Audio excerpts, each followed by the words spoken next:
Good evening, mystery enthusiasts, and welcome to The Fingerprint. Today we embark on a journey into one of the most perplexing cases in recent memory, the enigma of Rey Rivera. This tale is a labyrinth of unanswered questions, cryptic clues, and a haunting sense of the unknown. I'm Nate, and you're about to delve deep into the Rey Rivera case.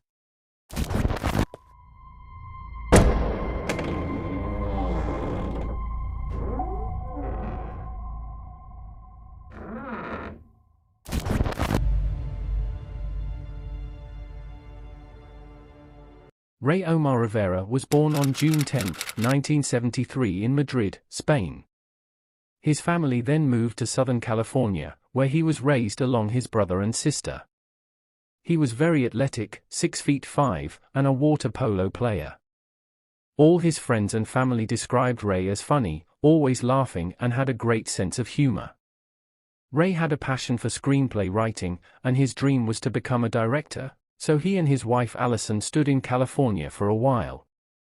However, Rey wasn't making a lot of money in California, so when his high school friend Frank Porter Sansbury offered him a job, he accepted. Frank had an investment research company in Baltimore called Stansbury Associates, where Rey began writing a financial newsletter in 2004. So basically, Allison and Rey's plan was to live in Baltimore for 24 months, save some money, and then come back to California. The couple was very sociable, they attended a local church and started making new friends. Life was going well and according to plan, until May 16, 2006. On May 15, the day before Rey disappeared, their security alarm went off around 1 a.m. When Allison woke up to the noise, she came across Rey downstairs with a baseball bat and what she described as a look of terror on his face. At the next night, at the same time, the alarm was triggered again, and Rey was even more terrified. In both situations, police suggest an animal set off the alarm. Was it a coincidence, an animal, or was this odd event related to what was coming next? Later that same morning, Allison went on a small business trip to Richmond, so she had breakfast with Rey and took leave. Little did she know it was the last time she would see her husband alive. Around 6 p.m. Allison got in her hotel room and decided to call Rey to check on him, but he didn't pick up. Please press 1 to leave me a message.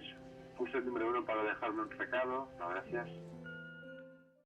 After a couple of hours, she called her friend Claudia, that was staying at their house that night, and to her surprise Rey wasn't at home.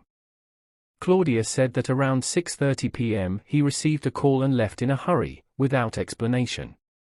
Shortly after answering the call, Claudia heard Rey yell, "Oh shit." According to Claudia, he rushed out of the house in flip-flops and drove away in Allison's black SUV. He then briefly drove back into the driveway, ran into the house, and left again in the car. Although this wasn't a usual thing Rey would do, Allison didn't make a big deal of it and went to bed, assuming that he was probably out late with some friends.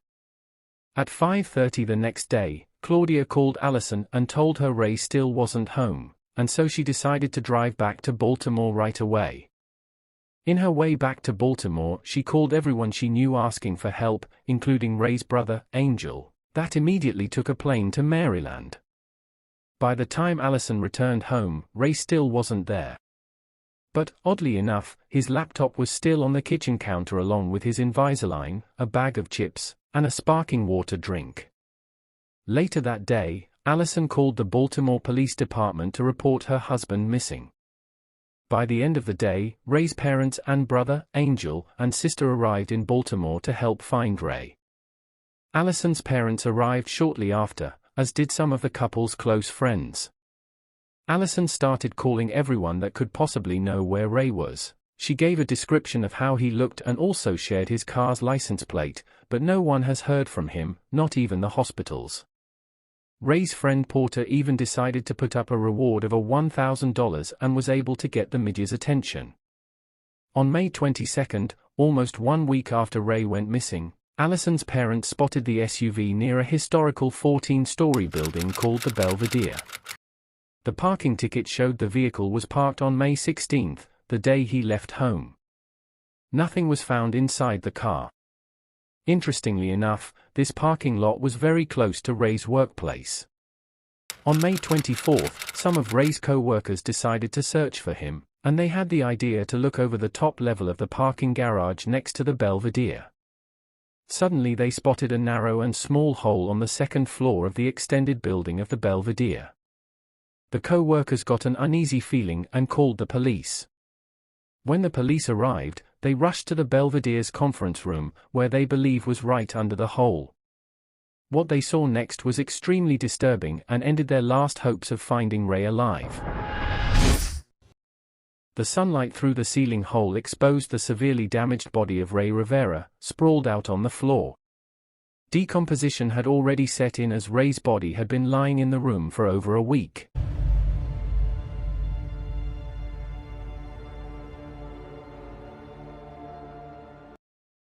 Many people immediately began referring to Rey as having died by suicide, but was it?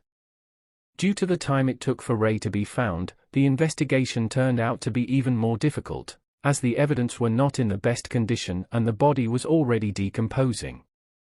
According to the autopsy, a series of severe injuries were observed, such as multiple rib fractures, lung contusions and lacerations all over the body. Soon the police assumed that Rey jumped through that hole from a huge height. The biggest question is, how did he get through that hole? The first theory is, he jumped off the very top roof. The problem with this theory is the hole was quite distant from the open rooftop area, so it was virtually impossible. Theory 2, he jumped off the parking lot. Similar to the terrace, the parking lot was also at a very long distance from the hole. Also, the height was only 20 feet, which would not have caused all those injuries to Rey. Theory 3, he came off the 11th floor ledge. The problem with this theory is, to get to this ledge you have to go through somebody's private condo. And also, there's only half windows, which barely even open. During the investigation, the police found scattered around the hole, 2 flip-flops, a cell phone, a set of keys, and eyeglasses. Both cell phone and eyeglasses didn't have a scratch, none of them were damaged, which is really odd, almost like it was staged. How does a person fall from the 11th floor and all their belongings are unharmed?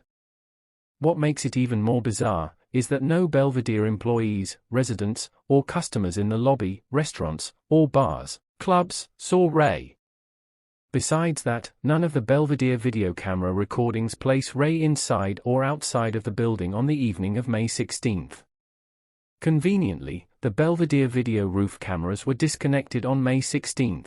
But had been working the day before and were working the day after. The medical examiner also said that the way Rey's chin was broken was inconsistent with the fall, and the cause of death was undetermined. When Rey disappeared, Allison was looking around the house for any clue that could help the police, and she found a note behind the computer. Allison also claims he wrote it at the day he went missing, because there were sketches in the trash can. The note is very unusual, and it starts with, "Brothers and sisters, right now, around the world volcanoes are erupting. What awesome sight! Whom virtue unites, death will not separate." It also had a lot of names written down, such as movie stars and people that he knew. Some people even suggested this letter was written in code. What's also inconclusive is that the police traced the call that Rey received that night, and it was coming from the Sainsbury office, although they could not tell who made the call. After the body was found, Sainsbury put a gag order on all their employees. Porter wouldn't even return the detective calls. And to everyone, including the homicide detective, it was really suspicious. His wife and brother think that Rey was murdered. Probably he stumbled on confidential information, or maybe he wrote some financial advices that went wrong, and someone lost a lot of money. The fact is, the police insist Rey committed suicide, even though the medical examiner left the case open and the death as undetermined. I want to know your opinion. Do you think it was suicide? Do you think he was murdered and all of that was staged? Please let me know in the comments.